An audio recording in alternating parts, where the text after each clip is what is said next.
Hello दोस्तों, स्वागत है आप सभी का एग्जाम बी में। सो गाइज, आज से ना हम लोग बेसिकली ये जो सीरीज आपकी चल रही थी इसमें जीए की वीडियो यहाँ पे पहली वीडियो है, जहां पे हम लोग सारे के सारे जो हिस्ट्री के क्वेश्चंस थे हमारे, ठीक है, वो सारे के सारे डिस्कस करेंगे एसएससी सीजीएल की। इसकी पीडीएफ भी आपको मिल जाएगी, ये पार्ट 1 है जिसमें आपको 25 क्वेश्चंस देखने को मिल जाएंगे और इसकी पूरी पीडीएफ आपको टेलीग्राम चैनल पे मिल जाएगी। नीचे लिंक है, टेलीग्राम चैनल आप ज्वाइन कर सकते हो, फ्री ऑफ कॉस्ट है। चलो ठीक है, हम लोग पहला क्वेश्चन स्टार्ट करते हैं। अब यहाँ पे आया, ये देखिए द वैदिक, ठीक है, तो यहाँ पे आप पहला क्वेश्चन देख सकते हो। द वैदिक आर्यन जो थे live in the area called सप्त सिंधु। सप्त सिंधु में रहते थे, आपको पता है, ओके।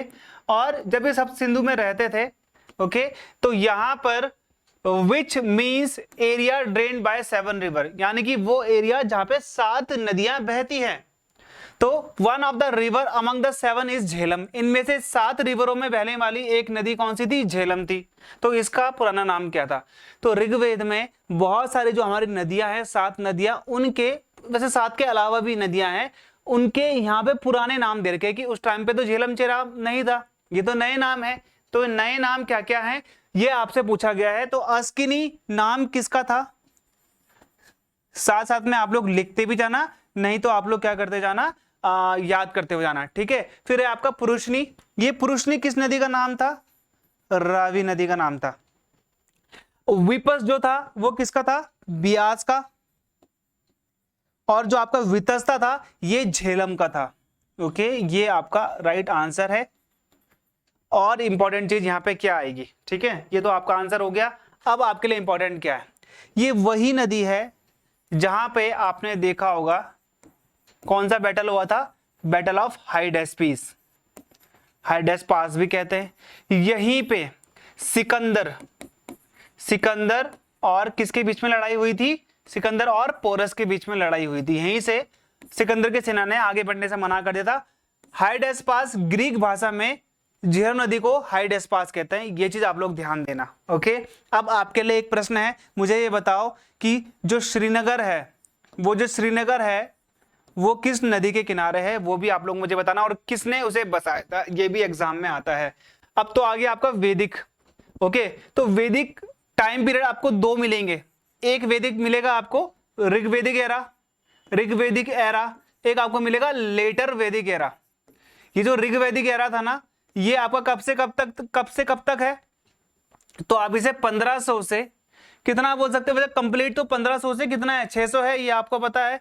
1500 से आप 1100 या फिर 1000 कह सकते हो। और ये वाला जो एरिया है ये 1000 से आप 500 इसे कह सकते हो, कई जगह 600 भी लिखा हुआ है, ओके। लेटर वैदिक एरा आपका यहाँ पे ऐसा हो जाएगा। और ये जो आपका वैदिक एरा था, ये वैदिक एरा किस में आता है? ये आता है ब्रोंज एज में। किस में आता है? ब्रोंज एज में आता है। ये भी आपके एग्जाम में अगर आपसे पूछेगा तो आप बता देना। शत्रुदी सतलुज नदी का नाम है, ये भी आप लोग ध्यान देना। कुबा काबुल नदी का नाम है, इसके किनारे आपको काबुल मिलेगा। चोलाज एडमिनिस्ट्रेशन की बात कर रहे हैं। एक प्रकार की असेंबली हुआ करती थी गांवों की, जहां पर सबसे ज्यादा ब्राह्मण रहते थे। उस जगह पे एक मीटिंग होती थी, उस जगह पे एक असेंबली होती थी। उस असेंबली को हम लोग क्या कहते हैं? देखो यहाँ पे चोला साम्राज्य की स्थापना किसने करी थी? याद रखना, विजयालय ने करी थी।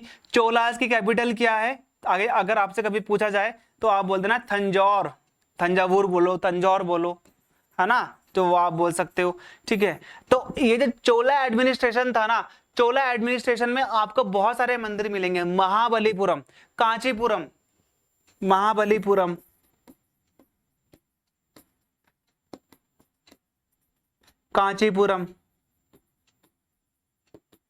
ठीक है, महाबलीपुरम हो गया, कांचीपुरम हो गया, बृहदेश्वरा भी बोलते, विष्णु भगवान का मंदिर है। तो ये तीनों मंदिर भी इनके ये। और सबसे इंपॉर्टेंट चोला डायनेस्टी की जो एक मूर्ति है, देखा होगा आपने, ऐसा गोल करके मूर्ति होता है। यहाँ पे शिव भगवान है, उनके हाथ बहुत सारे हैं यहाँ पे। इसको हम मूर्ति को क्या बोलते हैं? नटराज मूर्ति, है ना। तो ये भी चोला का ही देन है। चोला में एक और इंपॉर्टेंट चीज है कि भारत में जो लोकल गवर्नमेंट है, जो पंचायती राज है, उसका जनक भी सबसे पहला जो जिक्र है, सबसे पहला जो चीज है वो हमको चोला डायनेस्टी में देखने को मिलता है। चोला डायनेस्टी का लोकल गवर्नमेंट बहुत ज्यादा क्या था? फेमस था और बहुत ज्यादा सुपीरियर भी था। समझ में आ गया, ये चीज आप लोग ध्यान देना, ये एग्जाम में आता है, founder of the local government. Okay, तो यहां पर ये कौन सी है, ये है आपका कौन सा, ये आपका सभा हम इसे कहते थे, जो आपका राइट आंसर है सभा कहते थे चोला एडमिनिस्ट्रेशन में। तीसरा है who among the following was the founder of Tiger Legion और फ्री इंडिया लीजन।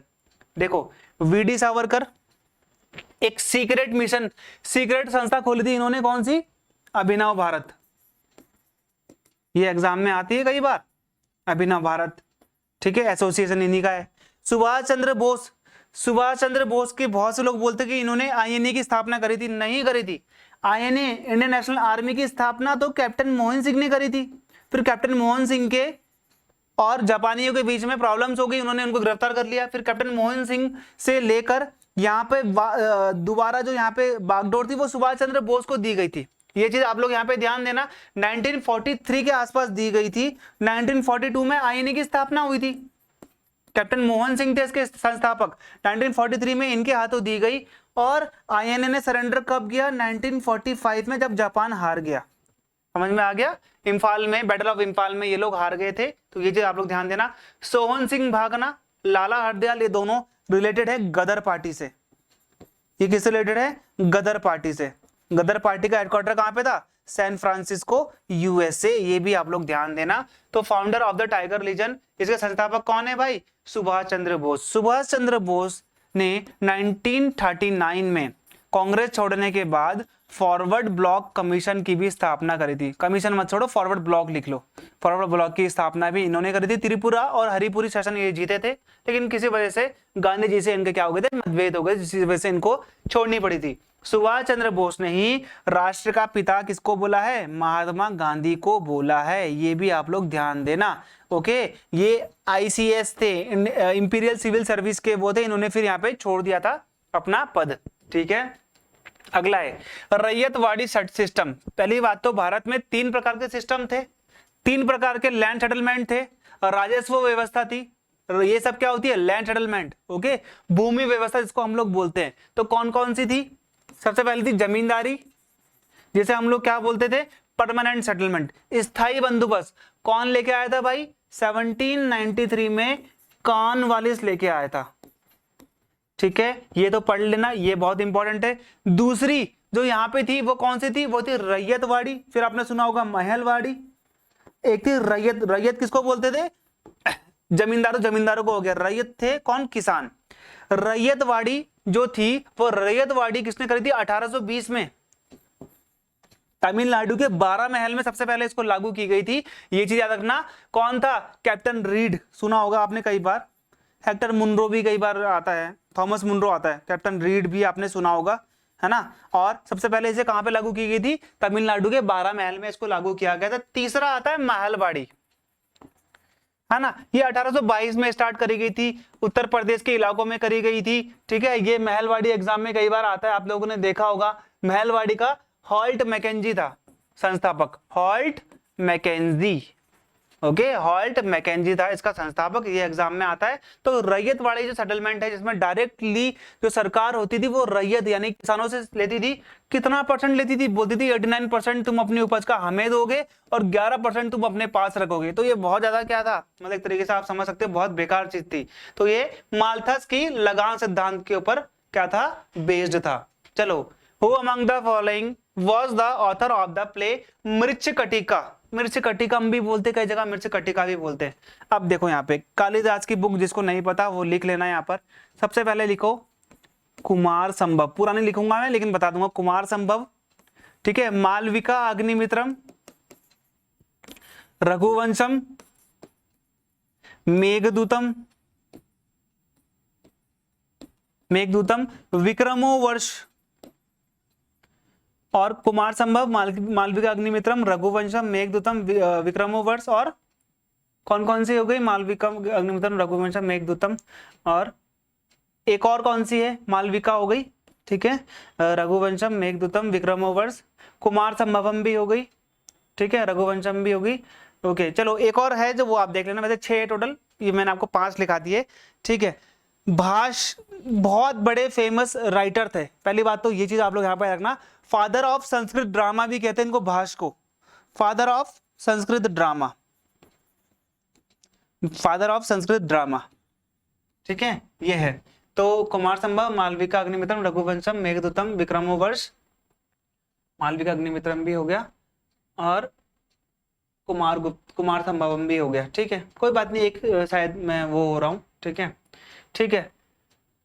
भाष्का हो गया। तो ये मिर्च कटिकम किसने लिखी है भाई? मिर्च कटिकम तो ये बहुत सिंपल है, ये तो आपका शूद्रक है, ये आपको पता है, ठीक है, ये आपका यहाँ पे शूद्रक हो जाएगा, ठीक है। तो इसमें ज्यादा कुछ सोचने वाली बात थी नहीं, जो आपको यहाँ पे सोचनी इतनी इंपॉर्टेंट है नहीं, ओके। तो ये एग्जाम में आता है पंचरत्र, ठीक है, पंचरत्र, चारुदत्त भी इनकी है, चारुदत्त, पंचरात, पंचतंत्र नहीं बोल रहा हूँ, पंचतंत्र विष्णु शर्मा की है, पंचरत्न करके है, ठीक है, वो भी इन्हीं की है, ये भी आप लोग ध्यान देना, एग्जाम में आ सकता है। पठान जो थे नॉर्थ वेस्ट इंडिया के, जो कि नॉर्थ वेस्ट इंडिया कौन सा है? पाकिस्तान वाला क्षेत्र, सिंध वाला क्षेत्र, अफगानिस्तान वाला क्षेत्र। इन्होंने एक सोसाइटी बनाई थी, इसका नाम था खुदाई खिदमतगार, और इनको बोलते थे लाल कुर्ती आंदोलन, रेड शर्ट था ना यहाँ पे, लाल कुर्ती आंदोलन इनके नाम से था। तो ये किसके लीडरशिप में इन्होंने यहाँ पे स्टैब्लिश करी थी? ये खुदाई खिदमतगार। तो मोहम्मद अली जिन्ना, इनका रोल तो अलग है, इन्होंने तो भाई 1906 में किसके साथ मिलकर, एक व्यक्ति थे, उनके साथ मिलकर क्या करा था? मुस्लिम लीग की स्थापना करवाई थी, ये नहीं थे संस्थापक, ठीक है। तो ये आप नवाब सलीमुल्लाह खान बोल सकते हैं उनके संस्थापक, और ढाका में स्थापना करी थी 1906 में, किसकी? मुस्लिम लीग की। मोहम्मद अली अंसारी, ये दूसरे व्यक्ति हैं, ये आईसीएस थे, बहुत बड़े व्यक्ति भी हैं एक तरीके से। हाँ, जामिया मिलिया इस्लामिया के ये वन ऑफ द फाउंडर है, okay. Khan Abdul Gaffar Khan is the right answer, और इनको बच्चा बादशाह खान भी कहते हैं, बच्चा खान भी कहते हैं, और सीमांत गांधी, फ्रंटियर गांधी भी कहते हैं, ये एग्जाम में आता है, ठीक है। ये बिल्कुल कड़ा विरोध करते थे भारत और पाकिस्तान के अलगाव का। हसरत मोहानी, बहुत से लोग बोलते हैं कि इनकलाब जिंदाबाद भगत सिंह ने कहा था, नहीं, इनकलाब जिंदाबाद हसरत मोहानी ने कहा था, भगत सिंह जी ने उसको पॉपुलराइज किया था, ये चीज आपको यहाँ पे ध्यान देनी है, ठीक है। तो ये एग्जाम में आ सकता है। तो खान अब्दुल गफार खान आपका राइट आंसर हो जाएगा। Which of the following was establish in Bombay in 1875? देखो अब 1828 में ब्रह्म समाज की स्थापना होती है, कौन करते हैं? राजा राम मोहन रॉय, ठीक है। तो यहाँ पे दूसरा आता है 1875 में, ठीक है, दयानंद सरस्वती स्थापना करते हैं किसकी? आर्य समाज की। तो यहाँ पे 1875 किसका हो गया? आर्य समाज। तो ये आपका आंसर हो गया। और ब्रह्म समाज की भी मैंने यहाँ पे आपको बता दिया, सत्य शोधक समाज, ठीक है। तो सत्य शोधक समाज की स्थापना 1873 में किसने करी थी? ज्योतिबा फुले ने और इनकी वाइफ सावित्री बाई फुले ने मिलकर किसकी स्थापना करी थी? सत्य शोधक समाज की। यहाँ पे इन्होंने क्या करी है? स्थापना करी है, ओके। 1873 में। अलीगढ़ मूवमेंट किसने चलाया था? सर सैयद अहमद खान ने। सर सैयद अहमद खान तो पता ही होगा, अलीगढ़ मुस्लिम यूनिवर्सिटी इन्होंने स्थापित करी थी। तो हमारा आंसर हो गया Arya Samaj, okay. Who among the following was defeated in the battle of Chanderi? अब देखो यहाँ पर जब बाबर भारत आया, सबसे पहले इसकी लड़ाई जो थी वो थी 1526 वाली बैटल ऑफ पानीपत, ठीक है। मैं यहाँ पे पानी ले देता हूँ, पानी। उसके बाद ये लड़ता ही रहा, 27 में भी लड़ता रहा, 28 में भी लड़ता रहा, 29 में लड़ता रहा, 30 में खुद मर गया ये, ठीक है। तो ये हो गया यहाँ पे आपका पानी पिया, ठीक है, खाना खाया, चोरी करी, घर गया और मर गया। अब क्या होता है? पानी पिया का मतलब होता है पानीपत, खाना खाया का मतलब होता है खानवा, ठीक है। चोरी कर का मतलब होता है चंदेरी, घर गया का मतलब होता है घाघरा, और मर गया का मतलब होता है, कहां पे मर गया था? लाहौर में ये मर गया था और काबुल में इसको दफना दिया गया था। वैसे लाहौर में कहीं बोलते हैं इसको, ठीक है। पहली लड़ाई इब्राहिम लोदी के बीच में हुई थी भाई। किसके बीच में? इब्राहिम लोदी और बाबर के बीच में। सब जीता है, ठीक है। ये वाली लड़ाई हार गया, बस डेथ वाली लड़ाई, ठीक है, जिंदगी से हार गया था बस ये खानवा राणा सांगा, ओके, इसको हराया। चंदेरी में, चंदेरी का तो यही उत्तर है यहाँ पे, मेदनी राय, ठीक है, मेदनी राय को हराया। और घाघरा में लास्ट में इसने हराया किसको, अफगानियों को। सिकंदर लोदी तो वैसे अब अलग है, इसने अफगानियों को हराया था, महमूद शाह लोदी करके था कोई, उसको हराया था। ठीक है, तो यहाँ पे आपका आंसर क्या हो गया, ये मैंने आपको बता दिया, मेदिनी राय। ये भी आपको रटना है एग्जाम में भाई, यहां से क्वेश्चन आते हैं। 28 का हो गया यहाँ पे आपका। ठीक है, पानी पिया, चोरी करी, ठीक है 28 था ना, हाँ तो ठीक है, चंदेरी ये रहा, 28 वाला ये रहा। ओके, ये सेम, इसका आंसर यही है। चलो अगला देखो, a wealthy person in the early Vedic period was known as. Wealthy person का मतलब है अमीर आदमी। यहाँ पे जो वैदिक पीरियड था, वैदिक पीरियड का मैंने टाइम बताया आपको। एक तो आगे ऋग्वेदिक एरा जो कि 1500 से 1000 बीसी के बीच में था, बीसीई बोलेंगे ना। फिर उसके बाद दूसरा था लेटर वैदिक एरा जो कि आपका 1000 से 500 बीसीई के बीच में था। दो मैंने आपको बता दिया। ब्रोंज पीरियड का टाइम होता है वैदिक एरा। ठीक है, आर्यंस एरा भी कहते हैं कई जगह पे। आर्यंस कहाँ से आए थे भाई, सेंट्रल एशिया से आए थे। अब यहाँ पर देखो, दुहित्री, वैदिक समाज में दुहित्री बोलते थे बेटी को। ठीक है, गोवेशना तो ऐसा कुछ है नहीं, गोविशाण एक जगह है यहाँ पे उत्तराखंड में, काशीपुर में, पुराने जमाने में थी। गोमत भी ऐसी कोई जगह, गोमत, हाँ गोमत जो था पर्टिकुलरली वो यही था। एक अमीर आदमी को हम क्या बोलते थे, गोमत कहते। और रावी तो आपको बताइए नदी थी, है ना, तो रावी नदी का तो मैं आपको वैसे भी बता ही चुका हूँ। ठीक है, रावी नदी का नाम क्या था, पुरुषनी, पुरुषनी था, इच्छावती, कहीं पे भी, कहीं मतलब मैंने कई जगह इच्छावती भी देखा है एक जगह पे, है ना, तो वो भी आप ध्यान देना, एग्जाम में आ सकता है भाई। ठीक है, इरवती, इरावती भी है कहीं, रवि का नाम। ओके, रावी। तो गोमत हो गया। When was the secretary of state for India made responsible for the government of British India by bringing about changes in the home government. Home government का मतलब क्या है, इंडियन सरकार में अगर आपको कोई भी चेंजेस करने हैं तो जो सेक्रेटरी ऑफ स्टेट है वो यहाँ पे क्या हो जाएगा, इस चीज के लिए रिस्पॉन्सिबल है। अब सबसे पहले क्या होता है, आप तीन चीजें याद रखना। 1773 पहले तो याद रखो, ये 17 है, ठीक है, 33, 1833 है ये, 1857, और फिर ये। अब देखो 65 में सबसे पहले क्या होता है, बंगाल, बिहार और उड़ीसा का रेवेन्यू जो राइट था वो शाह आलम द्वितीय जो मुगल शासक था वो इनको दे देता है, तो हम इसे बोलते हैं मैग्ना कार्टा। ओके, 1773 में रेगुलेटिंग एक्ट आता है, और भारत में बंगाल में ब्रिटिशर्स का पहला गवर्नर जनरल बनता है कौन, वॉरेन हेस्टिंग्स। ठीक है, 1833 में अब जो पहले गवर्नर जनरल ऑफ बंगाल था वो बनता है गवर्नर जनरल ऑफ इंडिया, और वो बनता है विलियम बेंटिक। 1857 में अब ये सारा का सारा खत्म हो जाता है। ओके, उसके बाद क्या होता है, जो गवर्नर जनरल ऑफ इंडिया था इसका पद खत्म कर देते थे, अब बनाया इन्होंने वाइस रॉय ऑफ इंडिया, साथ में सेक्रेटरी ऑफ इंडिया। इसके बाद 1947 में हमको मिल गई आजादी। तो यहाँ पे क्या इंपॉर्टेंट है आपके लिए, अब बताओ। 1857 में, 1858 है, 57 में तो क्रांति हुई थी, 58 में ये सब चेंजेस हुए थे, तो आपका आंसर यहाँ पे क्या हो जाएगा, 1858 हो जाएगा राइट आंसर।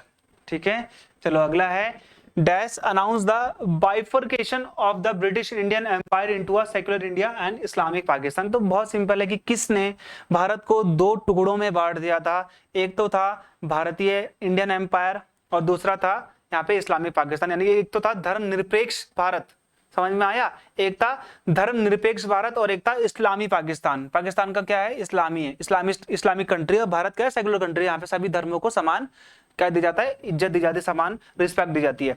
अच्छा, लॉर्ड रिपन का नाम याद है सबको, लॉर्ड रिपन किस चीज से फेमस है, अच्छा लॉर्ड डलहौजी बहुत इंपॉर्टेंट आदमी है भाई हिस्ट्री में। 1853, 1854, 1853 में रेलवे चली थी भारत में, और 1854 में टेलीग्राफ, ये दोनों का श्रेय इसको जाता है।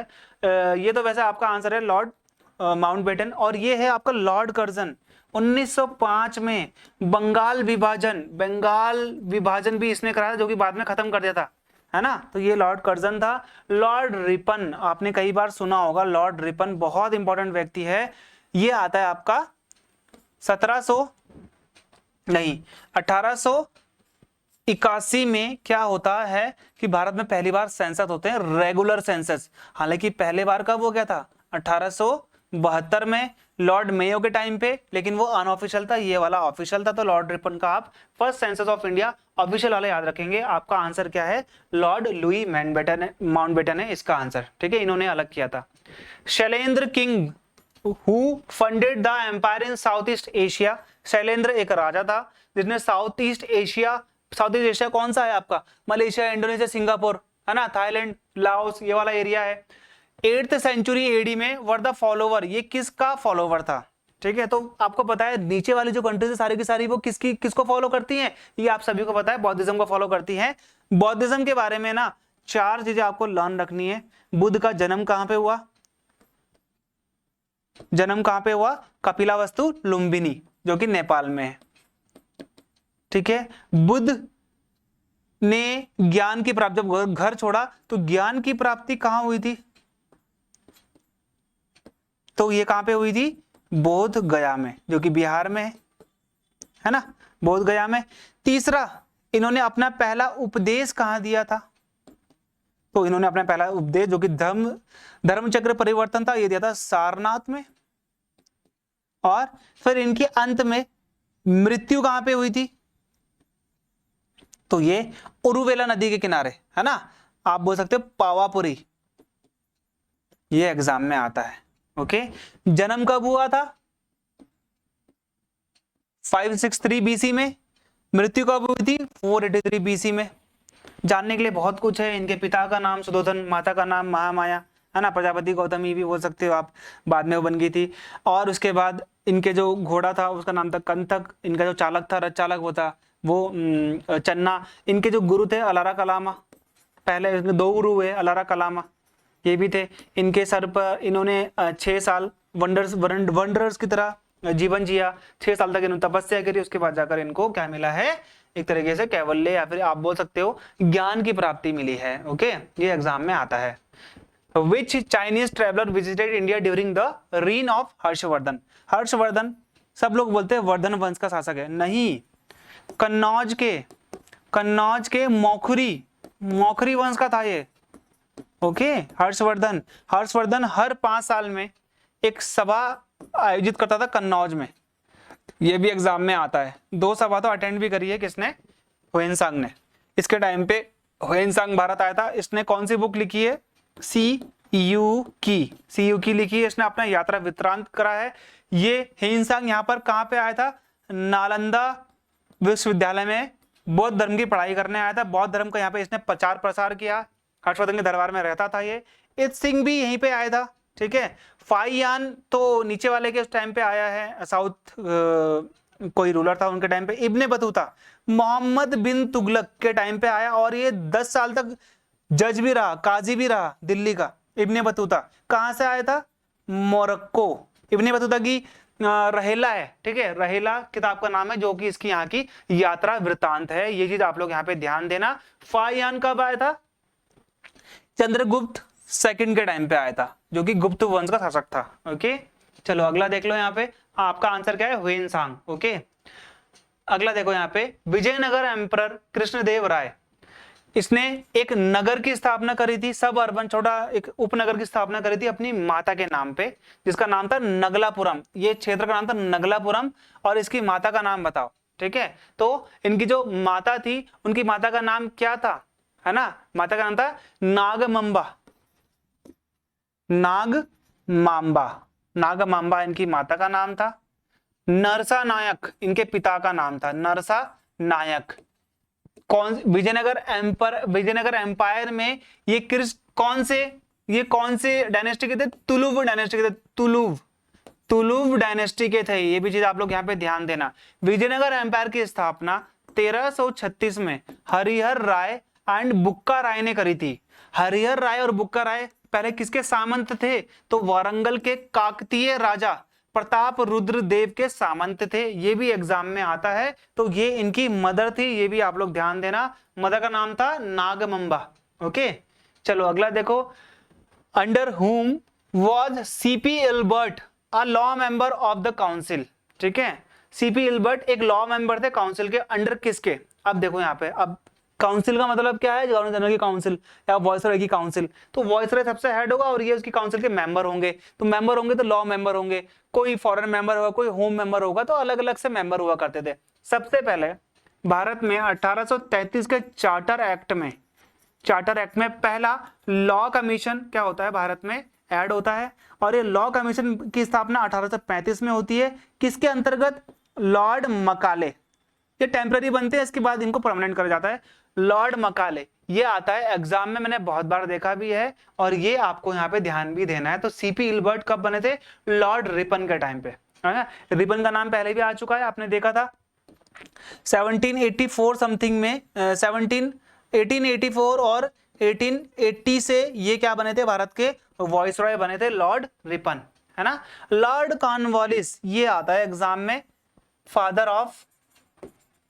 ऑफ क्या बोलोगे आप इसको, है ना, father of local self government बोल सकते हो अगर आपको बोलना है तो, है ना। Father of local self government भी आप कॉर्नवालिस को कह सकते हो, father of local self government in India.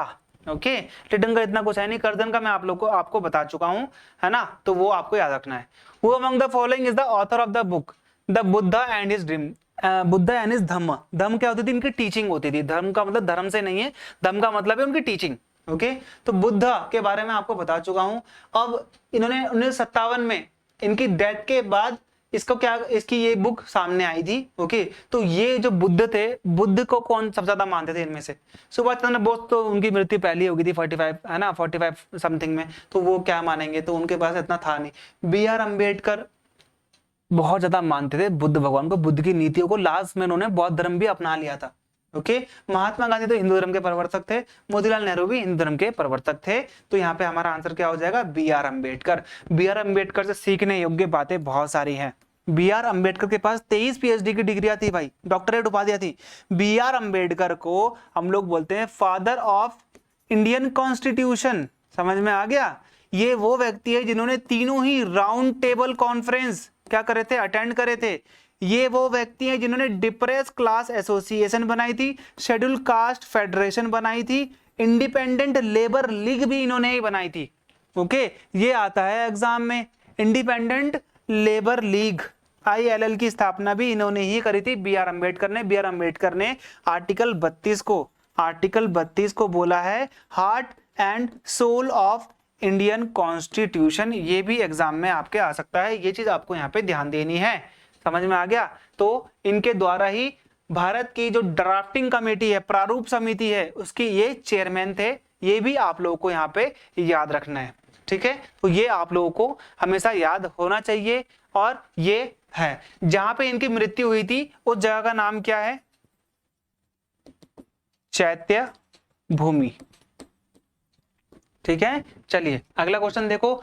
Who was the first social reformer to view modern education as a vehicle for the spread of modern ideas in the country? इन्होंने बोला, ऐसे पहले प्रवर्तक थे, आधुनिक विचारों वाले व्यक्ति थे जिन्होंने बोला कि हमारे जो यहाँ पे वेस्टर्न एजुकेशन है, मॉडर्न एजुकेशन है, उसको अगर हम एक्वायर करते हैं तो मॉडर्न आइडियाज भी निकल के सामने आएंगे, मॉडर्न आइडियाज कंट्री में आगे बढ़ेंगे, तभी तो आप मॉडर्न हो पाओगे। तो यहाँ पर आप ध्यान देना कि एंशिएंट इंडिया और मॉडर्न इंडिया के बीच में सेतु भी इनको बोला जाता है। तो वो कौन है, तो वो कौन थे भाई, राजा राम मोहन राय। तो ब्रह्म समाज की स्थापना करी थी इन्होंने 1828 में, ठीक है। और सावित्रीबाई फुले ने क्या करा था, सावित्रीबाई फुले का तो नाम आप लोगों को पता होगा।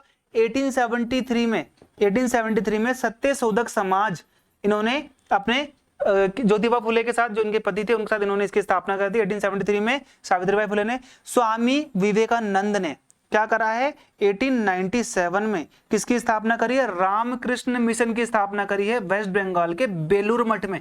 रामकृष्ण मिशन की स्थापना किसने करी है, तो ये भी चीज आप लोग यहाँ पे ध्यान रखना। रामकृष्ण मिशन की स्थापना 1897 में स्वामी विवेकानंद ने करी थी भाई। ओके, स्वामी विवेकानंद ने करी थी। और राजा राम मोहन राय ने 1828 में किसकी स्थापना करी थी, ब्रह्म समाज की स्थापना करी थी। और 1875 में दयानंद सरस्वती ने आर्य समाज की स्थापना करी थी। ये भी एग्जाम में आता है। In which state is the Maski inscription, पहली बात तो याद रखो, मास्की इंस्क्रिप्शन है किसका, ये है अशोक का। अशोक को हम लोग क्या बोलते हैं, द लिबरेटर, हम इनको बोलते हैं सम्राट। ओके, अशोक के जो शिलालेख थे ठीक है, कई जगह ब्राह्मी भाषा में है, मतलब कई जगह पाली लिपि में है, कई जगह ब्राह्मी लिपि में है, तो अलग अलग है।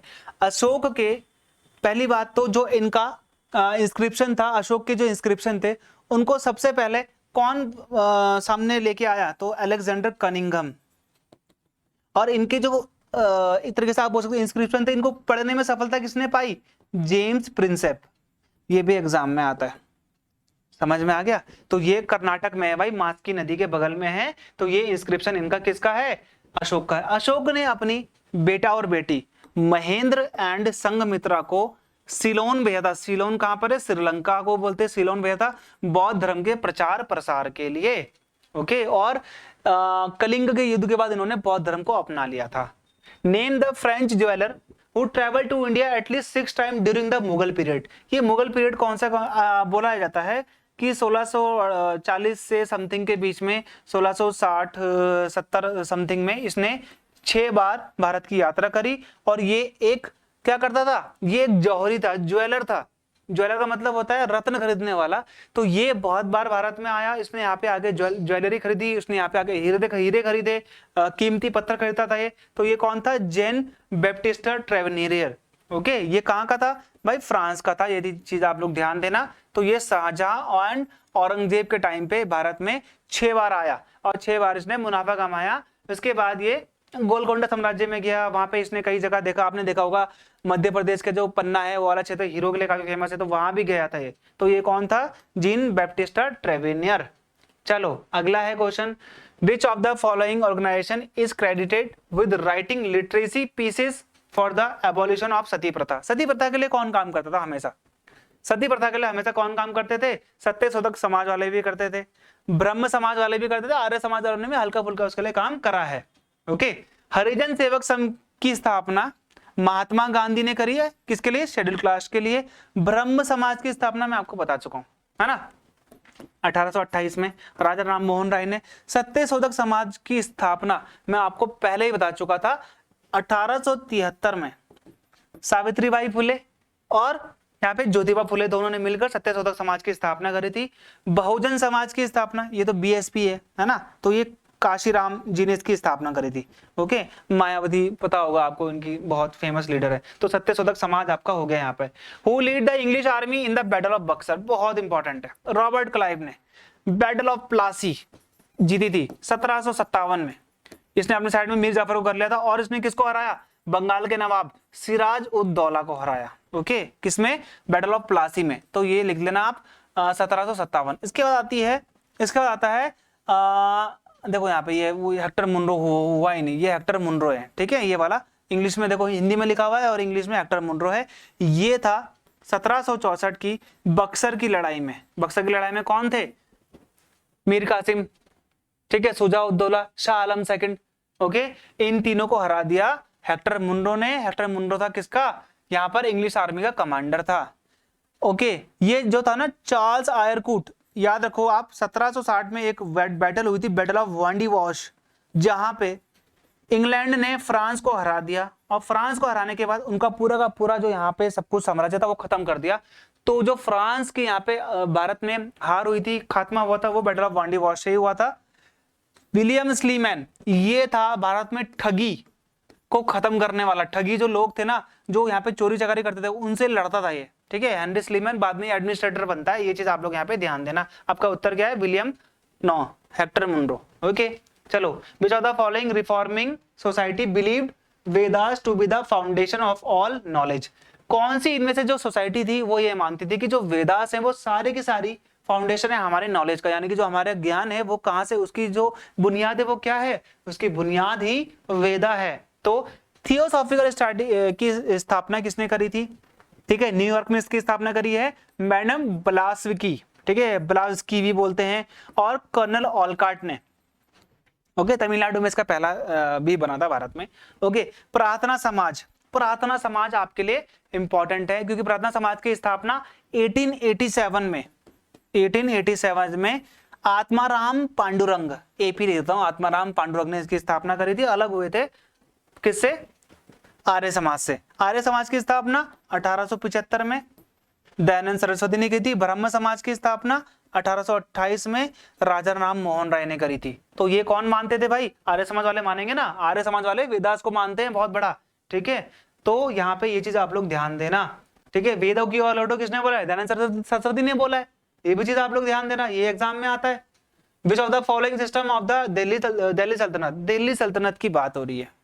दिल्ली सल्तनत 1206 से स्टार्ट होती है, जब मोहम्मद गौरी मर जाता है, उसके बाद कुतुबुद्दीन ऐबक स्टार्ट कर देता है दिल्ली सल्तनत। उसके बाद 1526 में जब बाबर इब्राहिम लोदी को मार देता है तो दिल्ली सल्तनत खत्म हो जाती है। तो ये टाइम पीरियड है, पांच वंशों ने इस पे राज किया है, ओके। तो ये चीज आप लोग यहाँ पे ध्यान रखो। तो ये जो कौन सी इसमें जो व्यवस्था थी वो काफी ज्यादा इन्फ्लुएंस थी बहमन और विजयनगर से। बहमन किंगडम की स्थापना हसन अहमद महमूद हसन शाह गंगू भी बोलते हैं, महमूद हसन शाह गंगू ने इसकी स्थापना करी थी। विजयनगर की स्थापना 1336 में हरिहर और बुक्का ने करी थी। ये चीज आप लोग ध्यान देना। तो यहाँ पे इनकी कौन सी, अब ध्यान दो, पहला राजा कौन था? 1206 से 1210 तक कुतुबुद्दीन ऐबक बनता है, लाख बख्श बोलते हैं इसको, चौगान खेलते हुए मर गया था 1211 में। इसके बाद एक साल इसका बेटा बनता है, बेटे को हटा देता है इल्तुतमिश, ठीक है। 1236 तक कौन बनता है? इल्तुतमिश। इल्तुतमिश लेके आता है इक्तेदारी, है ना। तो ये इक्तेदारी व्यवस्था थी और यही आपका राइट आंसर है। इल्तुतमिश चहलगामी भी लेके आता है, ये दिख रहा है चहलगामी, ये चहलगामी थे 40 लीडर्स का एक ग्रुप, 40 नोबल्स का एक ग्रुप, 40 अमीर लोगों का एक ग्रुप। इसको स्टार्ट तो किसने करा था? इल्तुतमिश ने। गुलामों को गुलाम भी बोलते हैं इल्तुतमिश को, क्योंकि ये किसका गुलाम था? कुतुबुद्दीन ऐबक का। कुतुबुद्दीन ऐबक गुलाम था किसका? गौरी का, ओके। तो ये हो गया आपका 40 लेजेंड्स, इक्तेदारी का हो गया आपका। और ये भी किसने स्टार्ट किया था? किसने? इल्तुतमिश ने। और खत्म किसने करा था? बलबन ने करा था, एग्जाम में आता है, okay. What was the function of the officer called Samaharta? Samaharta और सन्निदाता, समहर्त और सन्निदाता ये टैक्स कलेक्ट करते थे मौर्यन किंगडम में। पहली बात तो ये चीज आप लोग यहाँ पे ध्यान दो, समहित और सन्निदाता दोनों एक ही थे।